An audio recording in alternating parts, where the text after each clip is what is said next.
Okay, Miles will conclude the Tennessee players on our podium today. He is ready for questions. Would someone like to fire one up?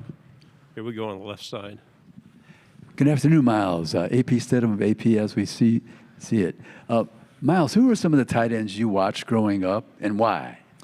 Yeah, I've touched on this. I would say Gronk. I'm nowhere near his level yet, hopefully. But just like how he took blocking personally, him, and I love George Kittle, in that Netflix series that George Kittle did where he touches on, I focus on blocking and protecting my quarterback and, doing what I need to do up front and in the box, and the rest will take care of itself. So I love that. You see more fleet tight ends these days as opposed to the big kind of structured guys you saw 10, 20 years ago? Yeah.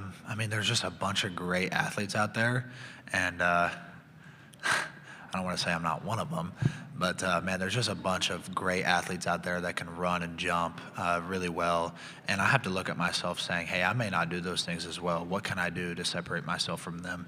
And I think inside the box is where I try to do that. What's been the coaching message this year coming into the season? Obviously, last year was very, very successful. You have change every year. What's the message? Well, there's a word in it that I can't quite say, but we don't need anybody outside of this facility. All that we need, all that we got. If you're strong, I'm strong. Let's go do it. In the middle, back row. Samantha Casano with Local 3 News in Chattanooga. Miles, how difficult or easy is it to build chemistry with a new quarterback, especially in such a unique situation coming in so late? Yeah, I've touched on this a little bit today. Joey's one of those guys who has a very outgoing personality. He walks into a room and is automatically friends with everybody. Whenever he first committed, I hit him up on Instagram and just said, hey, man, love to have you. Let's go out and get a bite to eat and let's get to know each other. And, we were just off since then, and we get along super well. He gets along with everybody. Him and Jake and George, they all thrive together. They all compete with each other, and I don't think we could have asked for a better dude. Right side, third row. Miles, Ryan Callahan, 24/7 Sports. What do you think of kind of the way you guys are viewed nationally and in the SEC going into this year for a college football playoff team? A lot of the rankings don't have you guys maybe toward the top, maybe because of Nico's departure or whatever. Have you guys talked about that internally much? No, and I try to stay off social media as much as I can. It's just rat poison, stuff that you don't really need, stuff that you don't need to focus on. So now I haven't really paid attention to any of that stuff. I go on the left side, third row. Miles, I was going to ask you about the Ohio State game. When you reflect on that game, not dwell on it, but you must have learned something from that game moving forward because you're trying to get in the playoffs again. So what did you learn from that experience? I think when you look back at that game, you can say whatever you want about it. It's 21-10 at halftime. We have the ball coming out of half. If we go score, it's 21-17. It's a ball game. And I think when you look back at it like that, it's how close we were. You come out of halftime and you have a good drive. That could be a completely different ball game. Ohio State's a great team. They had a lot of great players. But that just puts it into perspective of how close we were. And then all of a sudden it's like, okay, it's time to reflect. What do we need to do better? What do we need to do differently? And that's all of us. That's coaching staff. That's players. How do we need to attack this offseason to where we don't end up in that same situation this upcoming year? In the middle, in the back. Alex Byington on 3.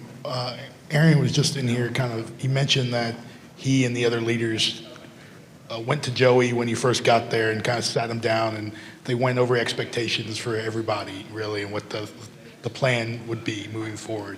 Can you take us inside that room? I assume you were probably one of the leaders in there talking. What was those first initial conversations like with Joey? Yeah, like what I was touching on before, as far as Joey's, a very easy guy to get along with. He also knows how to handle his business, and he takes his football thing very seriously. And anyone who cares about this game is going to buy into whatever program they're at. And, we have a leadership meeting every Wednesday morning. This is the standard. If you let that standard walk, you just set a new standard. And we're not doing that here.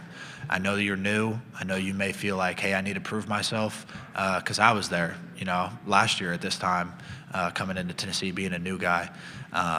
So I understand where you're coming from, but you don't have time for that. You don't have time to prove yourself. Like, no, we believe in you. You know, we believe in you and Jake and George to go in there, and we need you to be a competitor, and we need you to be a leader right off the bat. And whatever you see that is not the standard, we need you to call it up to the standard. Right side, third row, then pass it over your shoulder. Miles, what are your early impressions of Desan Brame? What have you seen from him so far? Yeah, you know, Desan's a competitor. Desan's super athletic. You know, all those young freshmen, all those young tight ends are just willing to learn. And I love that how, you know, somebody like Desan, who is a really high recruit, can come into a building and has put his pride to the side and say, no, this isn't high school anymore. I need to improve my game. I need to get better. Who can I pull from? Who can I go and seek knowledge from and seek wisdom from? And I love how anytime I try to help him out, anytime I try to hold him accountable, he's right there willing, you know, to listen to me and take whatever advice I have. Same thing, you know, if Ethan Davis is trying to do with him, you know, it's the same way. And I just love how there's a mutual respect there. Because, you know, you have a lot of guys in today's day and age who are 5 stars and getting, you know, whatever, and they come into a program and they might have a little bit of pride to themselves. And I love how we don't have that on this team. Right side, fourth row. Johnny Condon, ABC 3340 Sports in Birmingham. What does the Alabama game mean to you specifically? Not worried about the Alabama game. You know, we play a really good team week 1. We're worried about fall camp. We're worried about tomorrow's workouts. We're ready to just go attack fall camp in week 1. On the back row.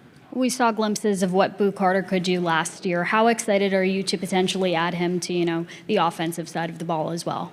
Yeah, Boo has a lot on his plate, you know, stepping up on the defensive side, and we're going to try to do everything we can to put him in a position to help our football team out. I'm really excited. Left side again. Do you know much about Syracuse at this point? Have you taken a look at them?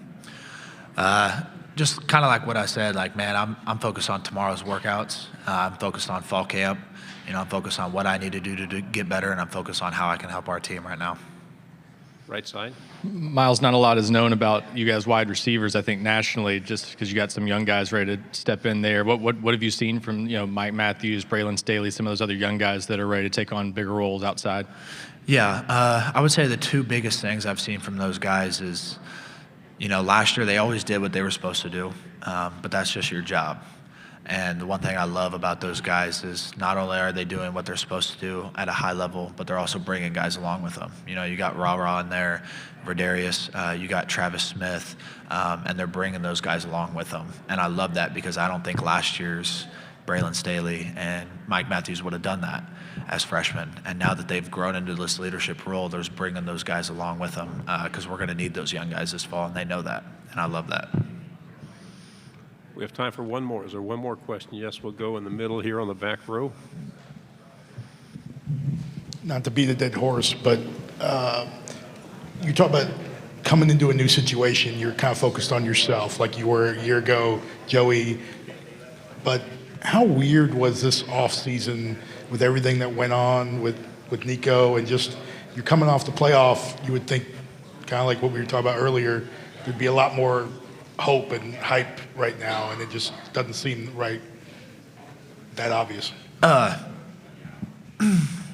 You know, we had a group text with a couple of the guys, and whenever some stuff was going around, you know, we all came together and said, hey, man, we want somebody that wants to be here.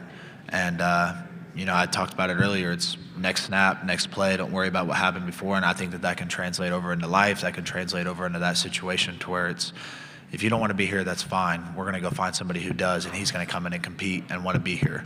And, man, we didn't skip a beat, and I love it. Miles, thank you very much. Good job. Thanks, guys.